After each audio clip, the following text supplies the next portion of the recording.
بسم اللہ الرحمن الرحیم الحمد للہ رب العالمین والصلاة والسلام علی سید المرسلین وعلی آلہ واصحابہ اجمعین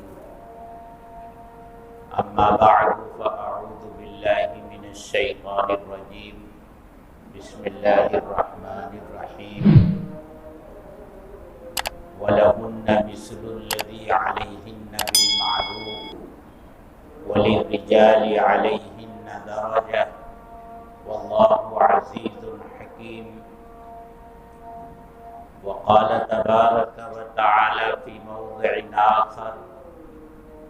هن لباس لكم وأنتم لباس لهن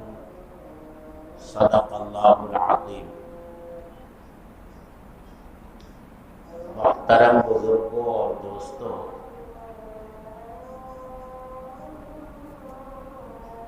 پچھلے مہینے میں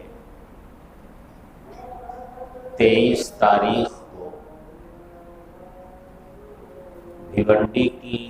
ایک مشہور و معروف تنظیم تعمیر اخلاق فاؤنڈیشن کی طرف سے رئیس ہائی اسکول کے اردو بسیرا ہال میں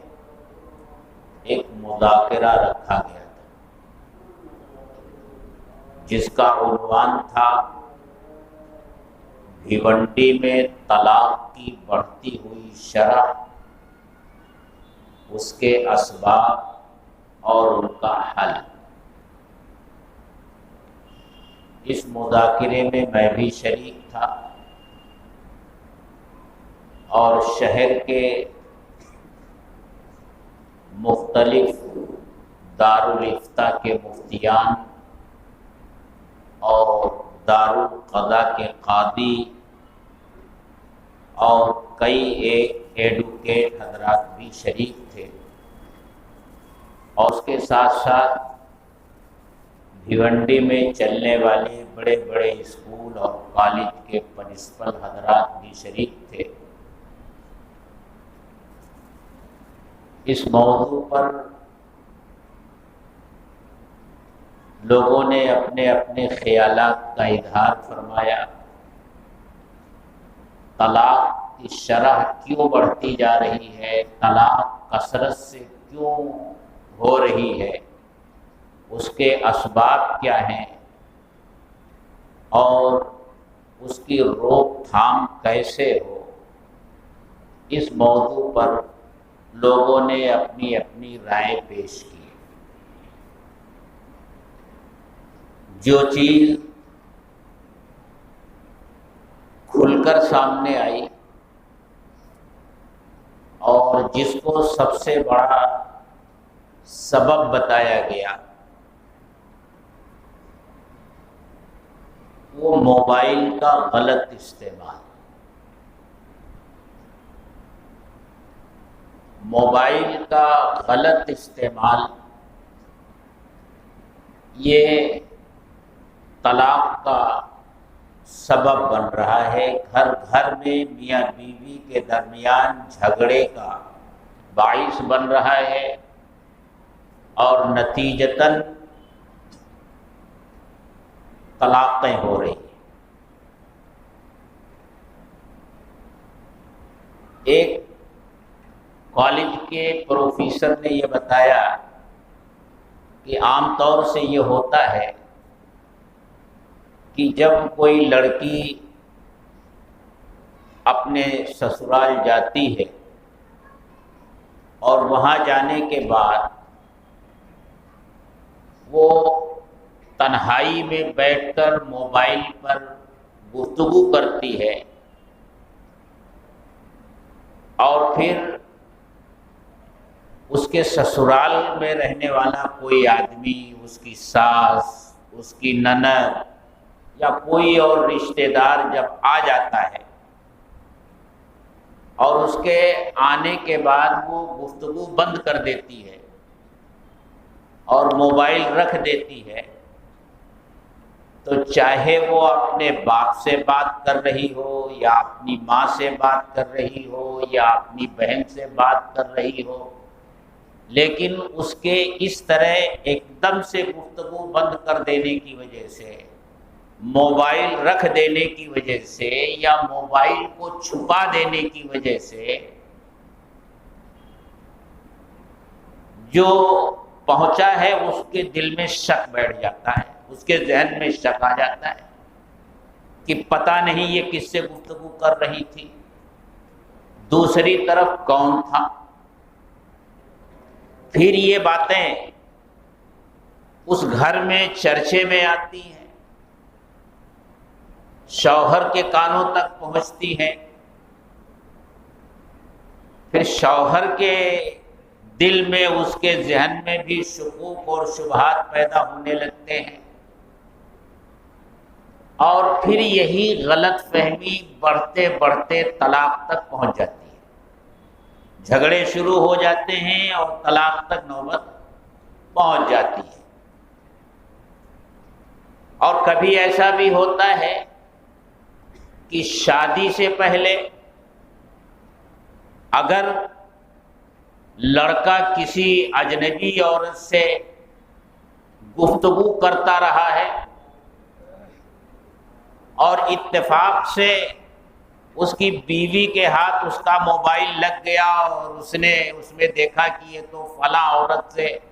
بات کرتا رہا ہے، تو اس کے دل میں شک اور شبہ پیدا ہوتا ہے۔ تو یہی شکوک اور شبہات طلاق تک پہنچا دیتے ہیں۔ ایک صاحب نے اس کا حل یہ پیش کیا اور ان کی بات سمجھ میں بھی آئی کہ موبائل سے پیدا ہونے والی اس خرابی کو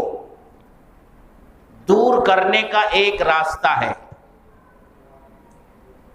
اب تو اس کا استعمال اور اس کا چلن اتنا عام ہو چکا ہے کہ اس پر پابندی لگانا ممکن نہیں رہا، اس کو روکنا ممکن نہیں رہا۔ ہاں، ایک کام کیا جا سکتا ہے، اور انہوں نے بڑی تفصیل سے وہ بات بتائی کہ دیکھیے، موبائل کے سلسلے میں 3 باتیں سمجھ لیجئے۔ ایک،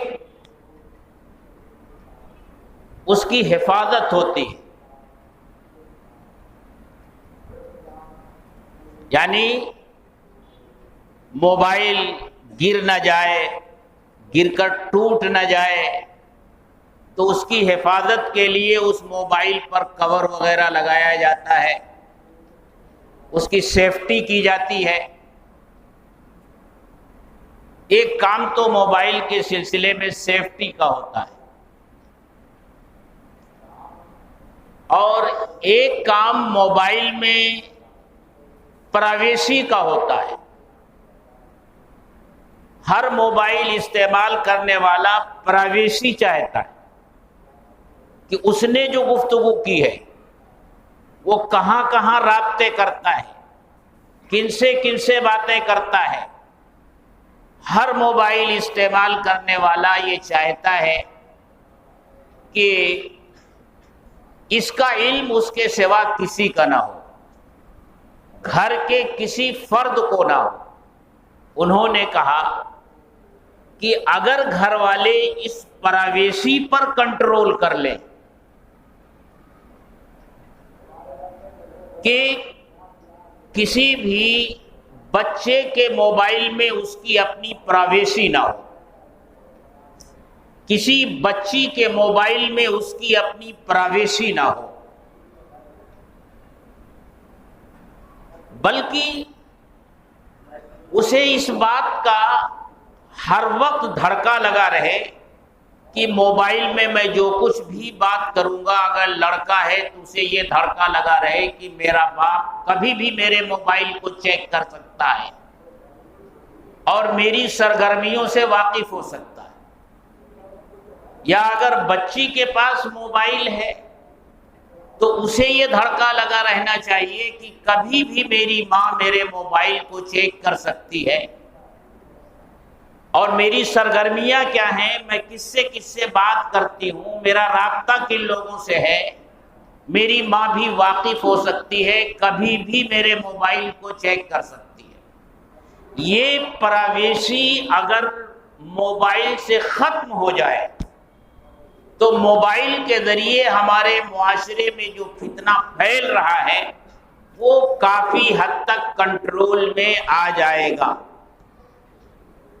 اور یہ بات سمجھ میں آئی بھی کہ واقعہ یہی ہے کہ موبائل کا ہم لوگ جو غلط استعمال کرتے ہیں تو ہم یہ چاہتے ہیں کہ ہمارے اس غلط استعمال سے کوئی واقف نہ ہو، اور اس کے لیے ہم پورے طور سے حفاظت کرتے ہیں۔ لیکن اگر گھر والوں کی طرف سے بچوں پر یہ پابندی لگا دی جائے کہ موبائل کے سلسلے میں تمہاری کوئی پرائیویسی نہیں ہوگی، تمہارا موبائل کبھی بھی چیک ہو سکتا ہے، بیٹے کا موبائل باپ چیک کر سکتا ہے اور بیٹی کا موبائل ماں چیک کر سکتی ہے،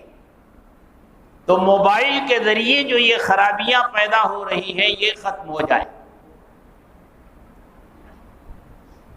میں نے ان کی اس بات کو ایک حدیث پاک پڑھ کر کے مدلل کرنے کی کوشش کی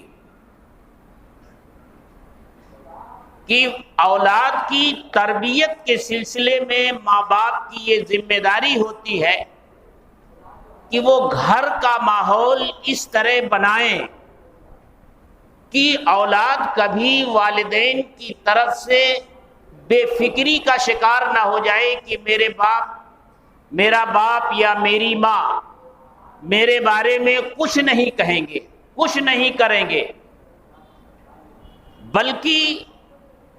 ہر اولاد کو یہ فکر رہنی چاہیے کہ میرا باپ کبھی بھی بات پرس کر سکتا ہے، میری ماں کبھی بھی بات پرس کر سکتی ہے۔ اسی بات کو اللہ کے رسول صلی اللہ علیہ وسلم نے یوں ارشاد فرمایا، اور وہ جملہ بارہا میں آپ کو سنا چکا ہوں کہ حضرت معاذ ابن جبل رضی اللہ تعالی عنہ کو اللہ کے رسول صلی اللہ علیہ وسلم نے اولاد کے سلسلے میں جو نصیحتیں فرمائی تھی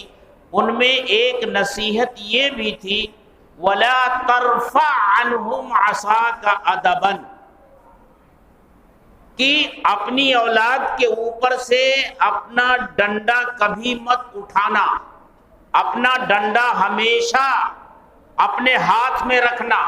ان کو ادب دینے کے لیے۔ تو اس کا ایک ظاہری معنی تو یہی ہے کہ بھائی وقت ضرورت پڑنے پر ان کو تنبیہ کی جائے، مارنے کی ضرورت پڑے تو ایسی مار بھی ماری جائے جس کی شرع نے اجازت دی ہے، لیکن اس مفہوم میں یہ بھی داخل ہے کہ تمہارا ڈنڈا ان کے اوپر سے کبھی اٹھنے نہ پائے، یعنی اولاد تمہاری طرف سے اس معاملے میں بے فکر نہ ہونے پائے کہ میرا باپ مجھے تنبیہ نہیں کرے گا، مجھے روکے گا نہیں، مجھے ٹوکے گا نہیں، میرے حالات کی خبر نہیں رکھے گا، میں کیا کرتا ہوں، کہاں جاتا ہوں، کس سے بات کرتا ہوں، رات کی تنہائی میں میری سرگوشیاں اور موبائل پر کس سے باتیں ہوتی ہیں میرا باپ اس سلسلے میں نہیں پوچھے گا۔ اس سلسلے میں اولاد کو بے فکر نہیں ہونا چاہیے، یہ فکر اولاد کو ہونی چاہیے۔ اسی لیے کہا کہ موبائل میں جو پرائیویسی ہوتی ہے یہی سب سے بڑا فتنہ موبائل کے ذریعے ہمارے معاشرے میں پیدا ہو رہا ہے۔ بہرحال اس موضوع پر کافی باتیں سامنے آئی، خلاصے کے طور پر جو بات اس وقت میں نے وہاں عرض کی تھی میں چاہتا ہوں کہ وہ بات آپ حضرات کے سامنے بھی میں عرض کروں کہ ہمارے معاشرے میں جو طلاق کی شرح بڑھتی جا رہی ہے، اور کثرت سے طلاقیں واقع ہو رہی ہیں، بات بے بات پر طلاقیں واقع ہو رہی ہیں، میاں بیوی کے درمیان جھگڑے ہوتے ہیں، اور پھر میاں بیوی کے ان جھگڑوں کی وجہ سے دو خاندانوں میں جھگڑے شروع ہو جاتے ہیں، اور کبھی کبھی تو بہت ہی نازک صورتحال اختیار کر لیتے ہیں۔ یقیناً یہ سارے اسباب ہیں جو بیان کیے گئے، لیکن سب سے بڑا سبب اور بنیادی سبب یہ ہے کہ آج شوہر ہو یا بیوی، شوہر کے گھر والے ہوں یا بیوی کے گھر والے، اس رشتے نکاح سے جتنے لوگ متعلق ہیں، کسی طرح کا کوئی تعلق رکھتے ہیں، صحیح بات یہ ہے کہ نکاح کا رشتہ کتنا اہم ہے، کتنا نازک ہے، اور اس کے اچھے برے ثمرات کتنی دور تک جاتے ہیں اور اس کے اثرات کتنی دور تک جاتے ہیں، اس سے واقف نہیں ہوتے۔ شوہر کے فرائض کیا ہیں، بیوی کے فرائض کیا ہیں، بیوی کے فرائض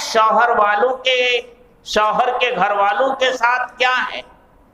اور شوہر کی ذمہ داریاں بیوی کے گھر والوں کے ساتھ کیا ہیں، اس سے واقفیت نہیں ہوتی، ایک دوسرے کے حق سے یہ واقف نہیں ہوتے، اور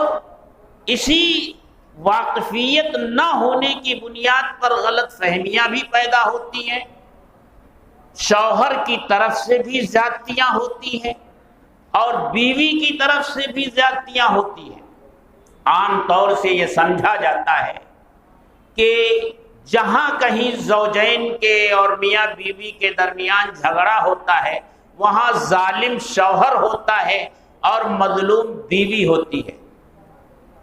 لیکن یہ کوئی ایسی بات نہیں ہے کہ ایک ہی طرف سے ظلم ہوتا ہو اور دوسری طرف مظلومیت ہوتی ہو۔ ایسے بھی واقعات سامنے آتے ہیں کہ بیوی ظالم ہوتی ہے اور شوہر مظلوم ہوتا ہے، ظلم بیوی کی طرف سے ہوتا ہے اور بیچارہ شوہر مظلوم ہوتا ہے۔ لہذا ایک طرفہ طور سے یہ سمجھ لینا کہ طلاق اگر ہوتی ہے تو اس میں زیادتی صرف شوہر کی ہوتی ہے، بیوی کی نہیں ہوتی، یہ غلط ہے، دونوں طرف سے زیادتیاں ہوتی ہیں۔ آج ہمارے دارالافتاء میں جو مسائل آتے ہیں یا دارالقضاء میں طلاق اور خلا کے جو مسائل آتے ہیں، ان کی کثرت دیکھ کر ہی یہ اندازہ ہوتا ہے کہ ہم کہاں کھڑے ہیں اور کتنی کثرت سے طلاق اور خلا کے مسائل ہمارے سامنے آ رہے ہیں۔ اسی طرح جو ایڈوکیٹ حضرات اس مذاکرے میں آئے، انہوں نے یہ بتایا کہ زیادہ تر معاملات عدالتوں میں میاں بیوی کے درمیان طلاق اور خلا کے آ رہے ہیں، اور ان کی شرح دن بدن بڑھتی جا رہی ہے، کثرت سے یہ چیزیں ہمارے سامنے آ رہی ہیں۔ تو یہ جو کچھ ہو رہا ہے میرے دوستو، یہ صرف اس بنیاد پر ہو رہا ہے کہ شوہر اور بیوی کے تعلق کی اہمیت کیا ہے، ان کے درمیان اگر خوشگوار تعلقات ہوں تو اس کے کتنے اچھے اثرات اولاد پر پڑتے ہیں، معاشرے پر پڑتے ہیں، اس سے واقف نہیں ہے ہم لوگ۔ اور اگر شوہر اور بیوی کے تعلقات ناخوشگوار ہوں، دونوں کے درمیان لڑائی جھگڑا ہو، اور اس جھگڑے کے نتیجے میں شوہر اور بیوی کے خاندانوں کے درمیان جھگڑا شروع ہو جائے تو اس کے کتنے برے اثرات مرتب ہوتے ہیں۔ اولاد کی تعلیم اور تربیت پر کتنے برے اثرات مرتب ہوتے ہیں ہم اس سے واقف نہیں ہیں، اس نزاکت سے واقف نہیں ہیں۔ اس لیے معاشرے کے ہر فرد کو یہ جاننا ضروری ہے کہ شوہر اور بیوی کے درمیان جو تعلق ہوتا ہے اس کی اہمیت کیا ہے اور اس کے اچھے برے اثرات کیا ہیں، اور اس سلسلے میں قرآن و سنت کی تعلیم کیا ہے، اور آقائے مدنی حضرت محمد الرسول اللہ صلی اللہ علیہ وسلم کی سیرت کیا ہے۔ اس سے پہلے بھی میں نے کئی موقعوں پر کہا ہے کہ جس طرح نماز کا سیکھنا ہمارے لیے ضروری ہے، روزے کا سیکھنا ہمارے لیے ضروری ہے، ہر عبادت کا سیکھنا ہمارے لیے ضروری ہے، اسی طرح نکاح بھی ایک معاملہ ہے، اور نکاح کے ذریعے جو دو اجنبی شخص آپس میں جڑتے ہیں اور ان کے آپس میں جڑنے کی وجہ سے جو دو خاندان آپس میں جڑتے ہیں، ان میں سے ہر ایک کے دوسرے پر حقوق کیا ہیں، ذمہ داریاں کیا ہیں، فرائض کیا ہیں، وہ بھی قرآن میں بیان کی گئی ہیں، وہ بھی سنت میں بیان کی گئی ہیں، وہ بھی سیرت میں بیان کی گئی ہیں۔ ان کا بھی جاننا ہمارے لیے بے حد ضروری ہے۔ ان کو جانے بغیر ہم اچھے طریقے سے اپنے معاشرے میں کوئی اصلاح پیدا نہیں کر سکتے، اور ناواقفیت کی بنیاد پر جو بگاڑ پیدا ہو رہا ہے دن بدن وہ بڑھتا جائے گا۔ قرآن کیا کہتا ہے؟ میں نے 2 آیتیں اس سلسلے میں پڑھی ہیں۔ اللہ تعالیٰ فرماتے ہیں وَلَهُنَّ مِثْلُ الَّذِي عَلَيْهِنَّ بِالْمَعْرُوفِ، شوہر یہ نہ سمجھیں کہ حقوق سب ان کے ہیں، عورت کا کوئی حق ان کے اوپر نہیں ہے۔ لیکن عام طور سے یہی ہوتا ہے کہ شوہر تو اپنے آپ کو بے لگام سمجھتا ہے،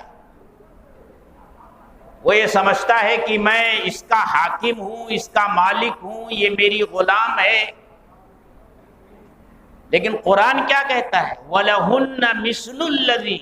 عَلَيْهِنَّ بِالْمَعْرُوفِ، جیسے تمہارے حقوق ان بیویوں پر ہیں اسی طرح ان کے حقوق بھی تمہارے اوپر ہیں۔ جس طرح بیویوں پر فرض ہے کہ وہ شوہروں کے حقوق کو ادا کریں، اسی طرح شوہروں پر فرض ہے کہ وہ اپنی بیویوں کے حقوق کو ادا کریں۔ حق کی ادائیگی میں کوئی فرق نہیں ہے۔ بیوی کا حق ادا کرنا شوہر کے اوپر فرض ہے، اور شوہر کا حق ادا کرنا بیوی کے اوپر فرض ہے۔ لیکن کیا نکاح کے وقت جس لڑکے کا نکاح ہو رہا ہے اس کو یہ معلوم ہوتا ہے کہ اس کی بیوی کا اس کے اوپر کیا حق ہے؟ یا جو لڑکی بیاہ کر لائی جا رہی ہے کیا اس کو معلوم ہے کہ اس کے شوہر کا اس کے اوپر کیا حق ہے؟ یہ نہ لڑکے کو معلوم ہے نہ لڑکی کو معلوم ہے۔ اور جب حق ہی معلوم نہیں تو اس کی ادائیگی کیسے ہوگی؟ حق ادا کیسے ہوگا؟ اور نہ لڑکی کے گھر والوں کو معلوم ہے نہ لڑکے کے گھر والوں کو معلوم ہے، اور نتیجہ اس کا یہ ہوتا ہے کہ شوہر اور بیوی کے درمیان جب اختلاف ہوتا ہے تو طلاق تک جب جو نوبت پہنچتی ہے اس میں بڑا ہاتھ شوہر کے گھر والوں کا ہوتا ہے اور بیوی کے گھر والوں کا ہوتا ہے۔ میاں بیوی کے درمیان اختلاف پیدا ہوا ہے، لیکن ان کا اتنا بڑا ہاتھ نہیں ہوتا طلاق تک نوبت پہنچنے میں، جتنا بڑا ہاتھ شوہر کے گھر والوں کا ہوتا ہے، شوہر کی ماں کا ہوتا ہے، شوہر کے باپ کا ہوتا ہے، شوہر کی بہن کا ہوتا ہے۔ اسی طرح جتنا بڑا ہاتھ بیوی کی ماں کا ہوتا ہے، اس کے باپ کا ہوتا ہے، اس کے بھائیوں کا ہوتا ہے، خود شوہر اور بیوی کا اتنا عمل دخل نہیں ہوتا۔ ایک دلچسپ بات میں آپ کو بتاؤں، آپ کو یاد ہوگا کہ ہمارے سراج العلوم کے ایک جلسے میں، سالانہ جلسے میں، مدراس سے ایک مفتی صاحب تشریف لائے تھے، مفتی سبیل احمد صاحب۔ بڑی لمبی دعا فرمائی تھی، وہ دعا تو یاد ہوگی، اگر ان کی آمد یاد نہ ہو تو ان کی دعا تو یاد ہوگی اگر آپ اس جلسے میں شریک رہے ہوں۔ ایک گفتگو میں انہوں نے فرمایا کہ ہمارے یہاں جو دارالقضا ہے، جب اس طرح کے جھگڑے آتے ہیں میاں بیوی کے درمیان اور نوبت طلاق تک پہنچ جاتی ہے اور لگتا یہ ہے کہ اب طلاق ہو ہی جائے گی، اس کے بغیر کوئی چارہ نہیں ہے، تو کہتے ہیں ہم بلاتے ہیں، میاں بیوی دونوں کو بلاتے ہیں، اور اگر ان کے بچے ہوں تو کہتے ہیں بچوں کو لے کر آؤ، دونوں کو بلاتے ہیں۔ اب ظاہر سی بات ہے جب یہ دونوں آتے ہیں تو لڑکے کی طرف سے اس کی ماں آتی ہے، اس کی بہنیں آتی ہیں، اور لڑکی کی طرف سے اس کی ماں آتی ہے اور دوسرے گھر والے آتے ہیں۔ ہم جب گفتگو شروع کرتے ہیں تو لڑکی کی طرف سے اس کی ماں بولتی ہے اور لڑکے کی طرف سے اس کی ماں بولتی ہے، کوئی حل نہیں نکلتا۔ تو ہم لوگوں نے یہ طریقہ اختیار کیا ہے کہ جب یہ لوگ آتے ہیں تو لڑکی کی طرف سے جو لوگ آئے ہوئے ہیں اس کے ماں باپ، ان کو بھی ہم کنارے بیٹھا دیتے ہیں، اور لڑکے کی طرف سے جو اس کی ماں اور اس کی بہنیں اور اس کا باپ آیا ہوا ہے اس کو الگ بیٹھا دیتے ہیں۔ ہم ان دونوں سے پہلے الگ الگ بات کرتے ہیں، ان کو سمجھاتے ہیں، اونچ نیچ بتاتے ہیں کہ تمہارے بچے ہیں، طلاق ہونے کی صورت میں ان بچوں کا کیا ہوگا، ان کی پرورش کا کیا ہوگا، ان کی تعلیم کا کیا ہوگا۔ یہ تم جو معمولی معمولی باتوں پر آپس میں جھگڑا کر رہے ہو اور ان معمولی معمولی باتوں پر تم ایک دوسرے سے جدا ہونے کی سوچ رہے ہو، پھر ہم ان کو بتاتے ہیں کہ طلاق اللہ کے نزدیک کتنی ناپسندیدہ چیز ہے، عرش الہی کام جاتا ہے جب طلاق واقع ہوتی ہے۔ اللہ کے رسول نے فرمایا کہ جتنی حلال چیزیں ہیں ان میں اللہ کو سب سے زیادہ ناپسند چیز طلاق ہے۔ دونوں کو الگ الگ سمجھاتے ہیں، پھر ان دونوں کو ایک ساتھ بیٹھا کر کے سمجھاتے ہیں، اور سمجھانے کے بعد پھر ان دونوں سے یہ کہتے ہیں کہ دیکھو یہ کمرہ ہے، تم دونوں میاں بیوی ہو اور یہ تمہارے بچے ہیں، تم دونوں جاؤ اس کمرے میں اور آپس میں بات کر لو۔ اب جب وہ دونوں آپس میں بات کرنے اندر جاتے ہیں، وہ بچے جو ماں کے ساتھ چلے گئے تھے یا وہ بچے جو باپ کے ساتھ رہتے تھے، اب تک ماں کو نہیں دیکھا تھا، تو وہ بچے جو باپ کے ساتھ تھے وہ ماں سے چمٹ جاتے ہیں، اور جو ماں کے ساتھ تھے وہ باپ کی گود میں بیٹھ جاتے ہیں، اور پھر یہ دونوں آپس میں گفتگو کرتے ہیں تو وہ ساری رنجشیں بھول جاتے ہیں، ساری تکلیفیں بھول جاتے ہیں، اپنے بچوں کے ساتھ پیار کرتے ہیں، اور پھر وہ باتیں جو ان کو سمجھائی گئی ہیں اس کا اثر ان کے اوپر ہوتا ہے۔ ان کے جو ماں باپ باہر بیٹھے وہ تلملا رہے ہوتے ہیں، غصے سے کانپ رہے ہوتے ہیں، لیکن تھوڑی دیر کے بعد جب یہ کمرے سے نکلتے ہیں ہنستے مسکراتے، اگر دو بچے ہوتے ہیں تو ایک بچہ ایک کی گود میں ہوتا ہے، ایک بچہ ایک کی گود میں ہوتا ہے، اور اگر کہتے ہیں کہ مفتی صاحب اب ہم لوگوں نے ساری رنجشیں بھلا دی ہیں، اب ہم لوگ ایک ساتھ رہیں گے۔ اسی بنیاد پر انہوں نے کہا، اور ان کی ہی بات میں نے دہرائی، کہ اکثر اس طرح کے جو اختلافات گھروں میں پیدا ہوتے ہیں میاں بیوی کے درمیان تو معمولی رنجش ہونا فطری بات ہے، اختلاف ہونا تو فطری چیز ہے، لیکن اختلاف کو بڑھاوا ان دونوں کے گھر والے دیتے ہیں۔ بھئی میاں بیوی کے درمیان رنجش ہونا، اختلاف ہونا، یہ تو اللہ کے رسول صلی اللہ علیہ وسلم کی زندگی میں ہوا ہے، خود آپ صلی اللہ علیہ وسلم کی ازدواجی زندگی میں ہوا ہے۔ تقریباً 1 مہینے تک اللہ کے رسول صلی اللہ علیہ وسلم اپنی تمام ازواج مطہرات سے ناراض رہے اور علیحدہ رہے، ان کے کمروں میں نہیں گئے، یہاں تک کہ صحابہ کرام کے درمیان یہ مشہور ہو گیا کہ اللہ کے رسول صلی اللہ علیہ وسلم نے اپنی بیویوں کو طلاق دے دیے۔ اور بات کیا ہوئی تھی؟ بات یہ ہوئی تھی کہ جب غزوات کا سلسلہ شروع ہوا اور مال غنیمت مدینے میں آنے لگا، خاص طور سے یہودیوں کا قبیلہ بنو نذیر جلا وطن کیا گیا اور بنو قریظہ کا قتل کیا گیا اور ان کے اموال ضبط کیے گئے اور وہ مدینہ والوں پر تقسیم کیے گئے، تو گھروں میں جو افلاس تھا، جو فقر و فاقہ تھا، وہ کسی حد تک دور ہوا، خوشحالی آئی۔ ازواج مطہرات کے دلوں میں یہ بات آئی کہ جب عام مسلمانوں کے گھروں میں خوشحالی آئی ہے تو ہمارے بھی خرچے میں کچھ اضافہ ہونا چاہیے، اللہ کے رسول صلی اللہ علیہ وسلم ہمیں جو خرچ کے لیے دیتے ہیں اس میں کچھ اضافہ ہو جائے۔ وہ سب مل کر اللہ کے رسول صلی اللہ علیہ وسلم کی خدمت میں حاضر ہوئی اور انہوں نے دوسرے لوگوں کا حوالہ دے کر کے یہ بات کہی،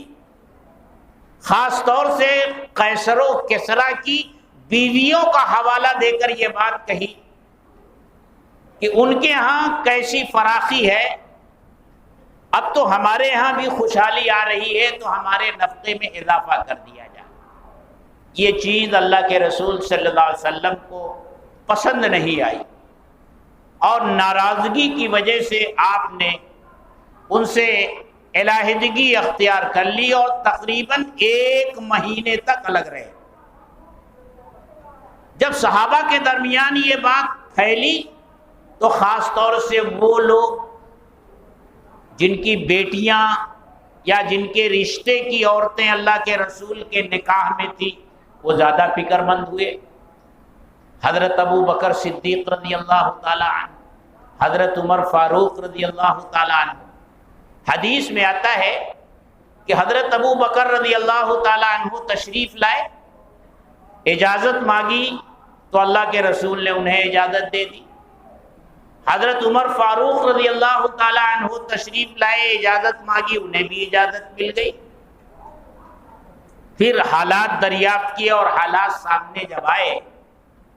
تو ان دونوں حضرات نے کیا کیا؟ حضرت ابو بکر صدیق رضی اللہ تعالی عنہ نے جا کر حضرت عائشہ کی گردن پکڑی اور حضرت عمر فاروق رضی اللہ تعالی عنہ نے جا کر حضرت حفصہ اپنی بیٹی کی گردن پکڑی اور گردن پکڑ کر کہا کہ تم اللہ کے رسول صلی اللہ علیہ وسلم سے ایسی چیز کا مطالبہ کرتی ہو جو چیز آپ کے پاس نہیں ہے۔ تنبیہ کی، یہاں تک حالات پہنچ گئے تھے۔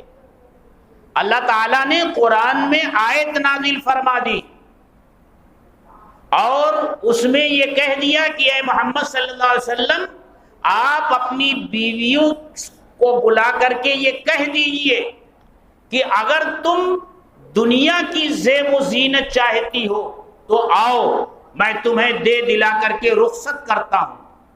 اور اگر تم اللہ کو چاہتی ہو، اللہ کے رسول کو چاہتی ہو اور آخرت کو چاہتی ہو تو یہ قناعت کی جو زندگی اللہ کے رسول صلی اللہ علیہ وسلم کے ساتھ بسر کر رہی ہو، اسی قناعت کی زندگی پر تمہیں گزارا کرنا ہوگا۔ یعنی انہیں اختیار دیا جا رہا ہے کہ اگر نبی کے ساتھ رہنا چاہتی ہو تو اسی حالت میں رہنا ہو، اور اگر دنیا کی زیب و زینت چاہتی ہو تو راستہ کھلا ہوا ہے، نبی تمہارا راستہ کھول دیں گے۔